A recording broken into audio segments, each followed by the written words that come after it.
The following accounts have been submitted by subscribers. These experiences are claimed to describe true events. I ask you to listen in good faith and decide for yourself what to believe. My experience began in 2007. My family had just moved into a trailer in rural Indiana. At the time I was 15 and had been in protest of our move, feeling as though I was being torn away from my friends and life in the town we were moving from.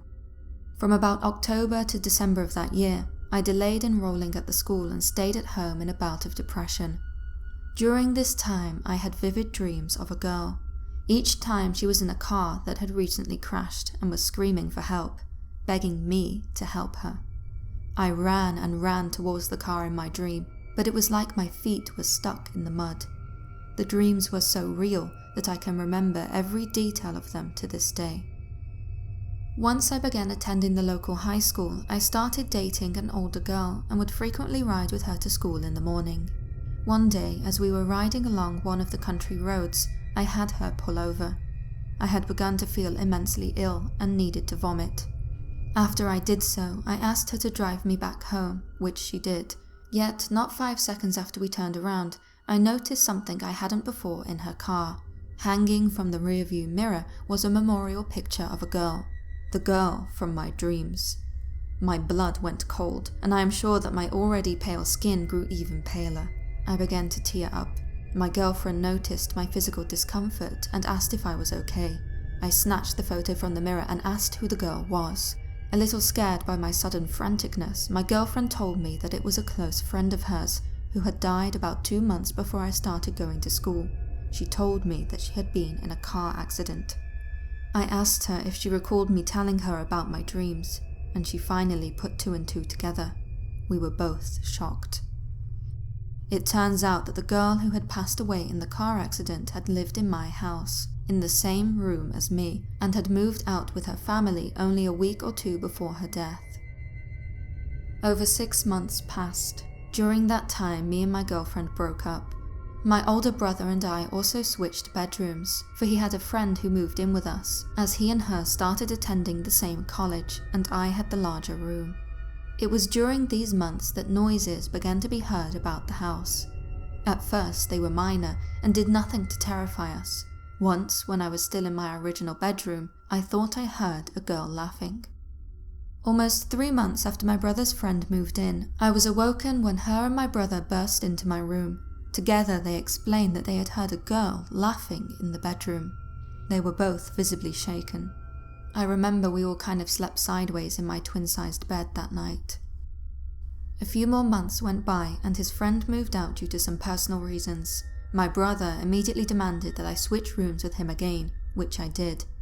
By now I was almost 17 and loved the idea of having the bigger room, even if it seemed to be a bit haunted. After I moved back in, that's when things started to get worse.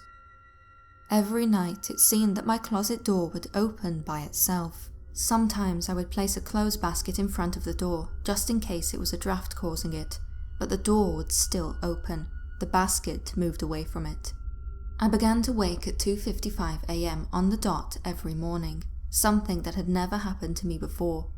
About a week into the awakenings, a small earthquake hit our area at exactly 2:55 a.m. At the time, I took this as a sign that whatever was in the room with me wanted to warn me, but I was wrong. About a year into sleeping in that room, I was diagnosed with insomnia and paranoid personality disorder. Both seemed to pop up out of nowhere. When I did sleep, I had dreams of dark figures waiting for me at every turn.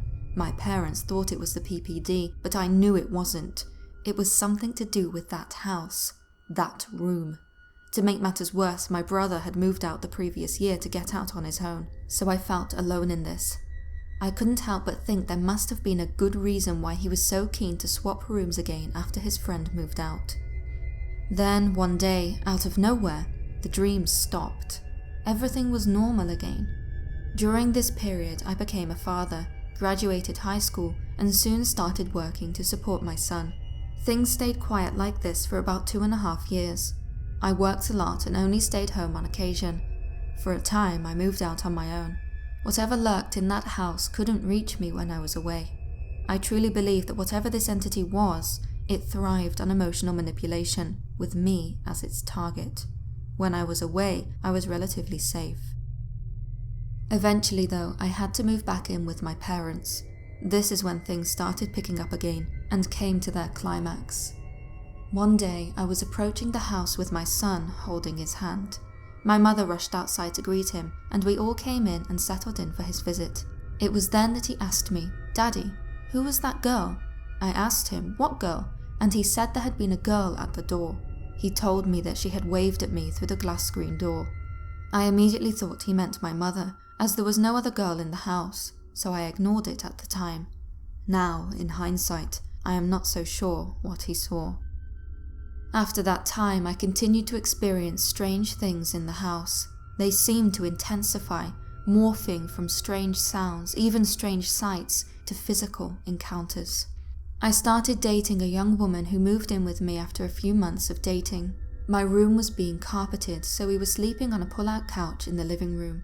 One night, as I was returning to the pull-out, I felt as though something was standing behind me, with its arms outstretched to grab me. I jumped into the bed, feeling as though I had barely escaped its outstretched arms, to find my girlfriend physically shaking. When I asked her what was wrong, she told me that someone had been standing behind me. Once we moved back into my bedroom, things got even worse. At night, half asleep, half awake, I would see a dark figure moving from my closet next to my bed. One night, it went a step further and began to choke me. I was physically gasping for air, unable to move, barely able to breathe. I would describe it as sleep paralysis, but I am certain that it was real.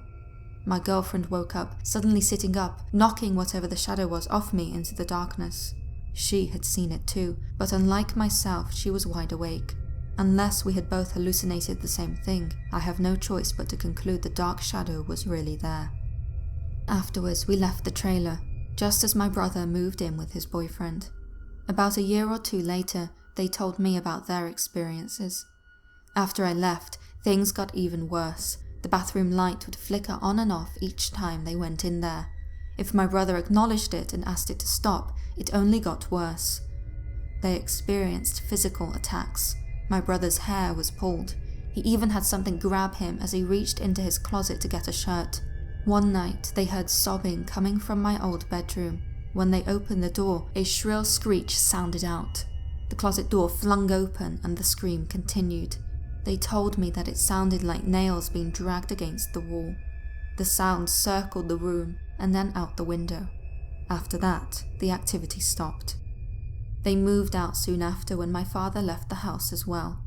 To this day, we have no idea what was in that trailer. It took many shapes. The girl in the crash, a shadowy figure, and even the girl my son saw waving at me from the door. We just called it the shapeshifter. Whatever it was, it tortured me from the time I was 15 until I was 22. I am glad to be away from it, because whatever it was feeding on me.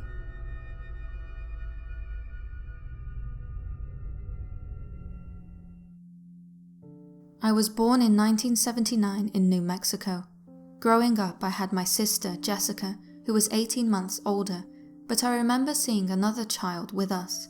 I have a few vague memories of another little girl in my house. She was often in the room with my sister and me. I remember looking for her whenever she was not present. I don't think I could even talk yet during the time she was with me. I don't remember when I stopped seeing her, and I don't believe I ever talked about her to my sister. I simply forgot about her as I grew older. It wasn't until I was in college that I learned the dramatic story of my mother's pregnancy. I was home for the summer after my freshman year, and my family and I were sitting at a restaurant. Seemingly out of nowhere, my mom started talking about her pregnancy complications whilst I was in utero. I had heard part of this story before, but she had not told me everything.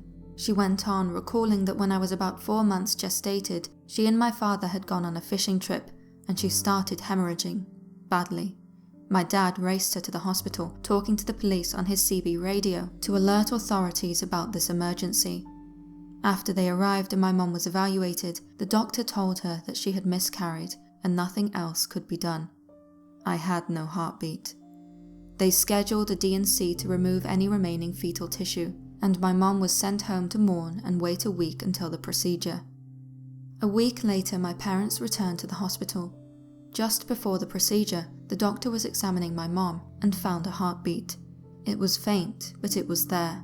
He advised my mom to proceed with the D&C anyway, though now it would qualify as an abortion. The doctor stated that I had gone without a heartbeat for a sustained amount of time, and that I would be brain dead at best if I even survived a full term. Furthermore, he said a child like this would be completely dependent on full-time care and would ruin her life. My mom refused to terminate the pregnancy. The doctor then advised her not to tell her family that the child she was carrying would be severely disabled. She didn't tell anybody about his predictions and had no further complications during the pregnancy. When I was born and was perfectly healthy, it was considered a medical miracle. I knew most of this story already.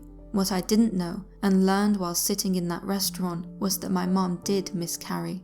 She had conceived twins. She didn't know she was pregnant with twins until she lost one, but was told that she lost them both. The ultrasound had confirmed that both fetuses had died, but somehow I came back.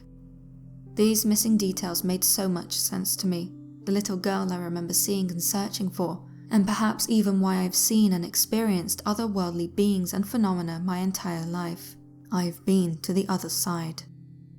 When I returned to college in the fall, I began studying twins, and learned of the term Vopiscus, meaning the sole survivor of a twinship. I have never seen my twin again, though I encounter other beings on a regular basis. When I was pregnant with my daughter in 2005, I saw an extra child at a Christmas party. I was in the living room of a dear friend's mother's house when a group of little boys ran into the room. They were running in a circle in front of me. There were 4 boys, Jake, Ian, Luke, and another. He was staring at me, smiling kindly. 2 of the boys' fathers were close by, so I asked them, "Who is that little boy?" They both laughed and disregarded the question. Perhaps they thought I was making a statement about how much the boys had grown since I had last seen them, making them unrecognizable. The 2 fathers returned to their conversation when I stopped them again. "No, really, who is that?" I asked and pointed to the 4th boy, who was still smiling at me. He appeared to me to be the same age as Jake, with strikingly similar features, but clearly wearing clothes different from Jake's, and paying attention to me, whereas Jake was busy playing with the other boys. The 2 fathers didn't reply to my second inquiry, and the 4th boy started to leave the room, still looking at me, so I followed him. He walked into an empty bedroom. I stood in the doorway, watching whilst he walked around the bed, and right into the wall. He vanished right into the wall. I ran around the bed. He wasn't under it or anywhere else.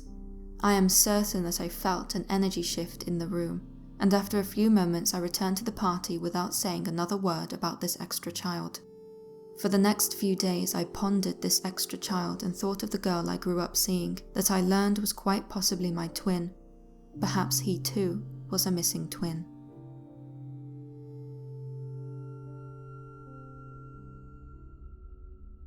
Even though it's been a few decades since this happened, I can remember it all as if it happened yesterday. I was 10 or 11 years old, so it would have been around 1978 or 1979. When I was younger, I was involved with the church, and this happened one Sunday morning whilst I was helping set up for Mass.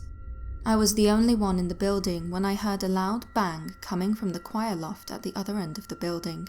Curious, I stepped out from where I was and called out hello. There was no answer. I figured that the person just didn't hear me and was just doing what they needed to do to get ready. I looked up towards the choir loft to see if I could see the person, but there was no one there. Something must have just fallen down, I thought, causing the noise to echo throughout the church. I was just going through the normal, rational ideas to come up with for a reason for what I had just heard. Right then and there, however, I had a feeling that I wasn't alone. Normally I wouldn't have minded. On any other day it would have just been the organist coming in early to get ready. But this was different. I had this uneasy feeling that not only was my life in jeopardy, but my soul. It was a fear that I've never felt before or since, Even at that young age, I could tell when my imagination was getting out of control. This was not one of those times. As I was looking up at the choir loft, although I couldn't see anyone, I could sense that there was something up there, an entity of some kind. It then appeared to me. It was a shapeless and formless figure, and it was exuding or giving off an evil that penetrated through me, like sound would at a concert if you were standing too close to the amps. The entity seemed to turn around to face me, almost as though it was staring at me. What I felt went way beyond the fight or flight reaction people talk about when faced with a situation like this. I was frozen there, beyond being scared, and my mind didn't process things for a few seconds. Then, all of a sudden, my mind snapped back to reality and I just ran and took off out of the church. I stayed outside until I saw the priest leave the rectory and head in the direction of the church. I didn't realize just how far I ran until I started walking back to the church. I had run about 100 to 150 feet from the church. When the priest saw me fully dressed to take part in the mass, yet shaken and freaked out, he asked me what had happened. I told him what I had seen and felt.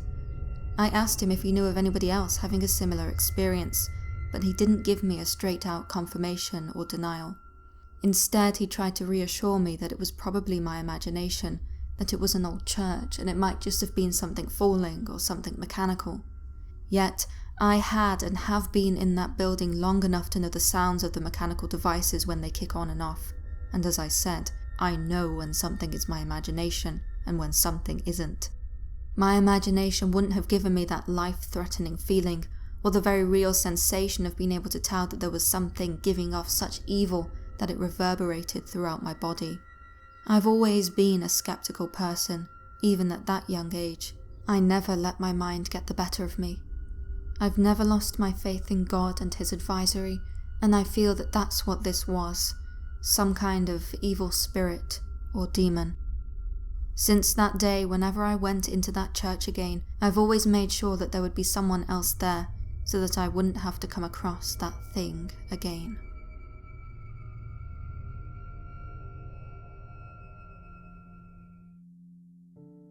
Many years ago, I was attending an elementary school in Michigan. Back then, I was completely obsessed with animals, so I used to enjoy flipping over logs and large rocks just to see what kinds of interesting little critters lay underneath. During recess, I would spend most of my time exploring the grassy hills towards the south end of the schoolyard. This area was positioned very close to a busy road, but for some reason there wasn't a fence that separated the road from the playground. I always found this strange because someone could probably just run away if they wanted to. I guess the school figured that no one would go up there. Every so often, whilst I was up there by myself, I would notice the fuzzy silhouette of a person running very fast only several meters away. Usually I would see this out of the corner of my eye, but there were a few times where I was looking at it directly. It didn't make any noise whatsoever. It just quickly ran up the steep hill and onto the road, and then sort of just faded away. 1 second it was there, and the next it had vanished without a trace. This never frightened me. In fact, I rarely even paid attention to it after a while. As a child, I just assumed that it was completely normal for people to see things like this, which is why I never brought it up to anyone. Fast forward a couple of years later to 5th grade. One of my teachers was giving our class a lecture about the consequences of bullying. She explained to us how you never truly know what someone else might be feeling, and one day you might just push that person over the edge, or you might accidentally do something that you will regret for the rest of your life. She ended the lecture with a story from when she was in elementary school. She told us that she had attended this very elementary school when she was a child. She remembered a young boy named Cody. Sadly, he was a constant victim of bullying. Kids used to beat him up on his way to class. They'd make up false stories just to get him in trouble. One day, another kid was pressured into bullying Cody during recess. This kid had never bullied anyone before in his life. However, his friends warned him that if he didn't torment Cody, they would spread rumors about him and bully him in turn. So the kid made his choice. He grabbed a large plastic bucket from the storage shed and filled it up with some nasty water from a nearby stagnant pond, which was likely infested with parasites. He then walked over to Cody and began chasing him across the schoolyard, threatening to dump the bucket on him if he tripped. Cody ran for his life, terrified of what might happen if the bully caught up to him. He stumbled up the grassy hill as fast as his legs would carry him, and then turned around to look back upon his pursuer. He yelled out for help as the kid continued to chase him up the hill and begged the bully to leave him alone whilst continuing to sprint out onto the road. The bully stopped dead in his tracks, and before Cody could react, he was hit by an oncoming car. Cody was killed instantly. Flowers were placed by the road for months afterwards. Cody's parents were never the same again after that. How could they be? They had lost their only child. The kid who chased Cody into the street was absolutely devastated. The guilt he experienced followed him everywhere he went, until he finally ended his own life, several weeks before graduating from high school. By the time my teacher had finished telling his story, I was completely in tears. I couldn't wrap my head around such an awful tale. I remember thinking about all the times I've seen kids get bullied at the school. The worst part of all was that despite the tragedy of the story, there were several kids who were laughing while my teacher was telling it. Before I left to go home that day, I walked up to the top of that hill one last time to say a prayer for Cody. After that, I never returned to that hill again. I just hope that poor boy is finally at peace now. Thank you for watching. Don't forget to subscribe for more of the paranormal if you have not done so already. If you enjoyed this episode, please don't forget to share. It helps more than you know. And if you cannot wait until my next video, why not check out another on screen now? Remember, the more you know, the more there is to fear.